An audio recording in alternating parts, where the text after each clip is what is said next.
The Lord of the Rings: The Fellowship of the Ring was released on December 19th, 2001. It was praised by critics and fans alike, but there was something that didn't quite sit right with some fans. Some thought that, while it was a great film, there could have been much more character development, more of the book, and more of Middle-earth, despite the nearly 3-hour running time. Then, 11 months later, the 4-disc Special Extended Edition came out, and the film's runtime was 30 minutes longer. People absolutely loved it, and it is still considered to this day the definitive version. Why? What was it about this new version that appeased even some of the most dedicated Tolkien purists?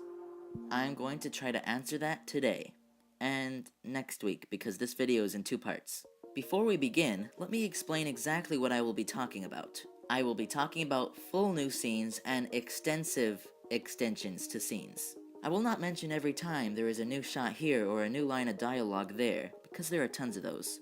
Just the stuff over, say, 20 seconds or so, unless it's important. Hopefully you've seen at least one version of this movie, and now, let's begin. In the opening prologue, after Isildur finds the One Ring, orcs attack his party of horses and he sneaks away into the water, and gets shot. This new short scene is nice because most of the prologue is Galadriel telling us things, and it's cool to see something happen without narration. It also explains how Isildur died and the ring got away a little better. It's not much, but it definitely adds some clarification.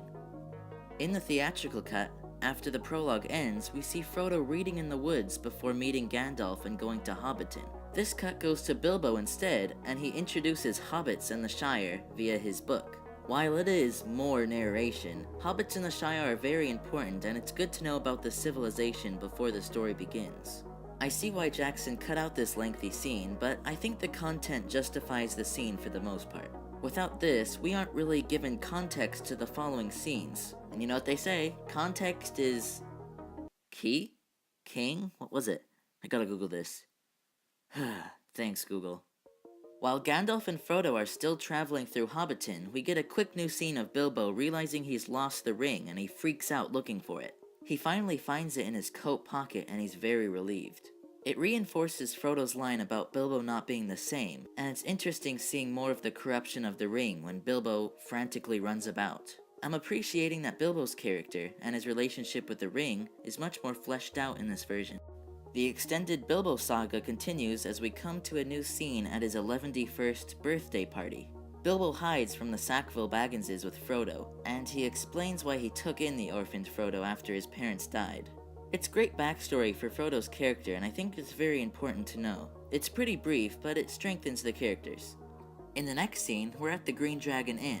Merry and Pippin sing a song, and Sam, Frodo, the Gaffer, and some other dude talk about the strange goings-on in the Shire. I really like it, and it's from the book, but it's a scene I don't think adds much to the movie. Rosie has already been introduced, and so has Merry and Pippin. Also, it's in between 2 very dark and atmospheric scenes, and the tone does revert back to hobbity fun, but it may have been done on purpose. It's really up to each person whether they like it or not. Now we are finally out of Hobbiton. While Frodo and Sam camp out, they encounter wood elves on their way to the Grey Havens to leave Middle-earth. It's great on many different levels. It's nice seeing Frodo and Sam relaxing and not walking. And it sets up events in the next movies about the elves leaving Middle-earth. And the little bit at the end where Sam has trouble falling asleep is really funny. It's a great little addition, and it adds a lot for just 1.5 minutes.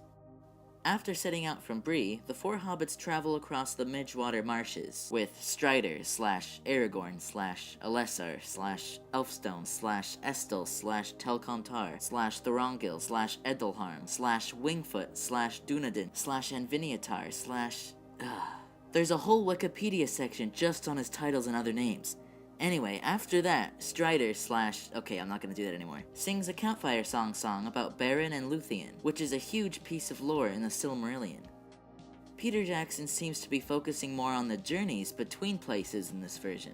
The scene isn't necessary by any stretch of the imagination, but it loosens the brisk pace a little bit, and that's a good thing. It's not until Rivendell when we get a new scene. Boromir and Aragorn meet by the Shards of Narsil. They introduce themselves and find some common ground with Gandalf. Then the scene returns to the theatrical cut when Boromir admires the sword. It's nice getting a more formal introduction to Boromir, and I don't know why this scene was cut. Not particularly interesting, but helpful enough.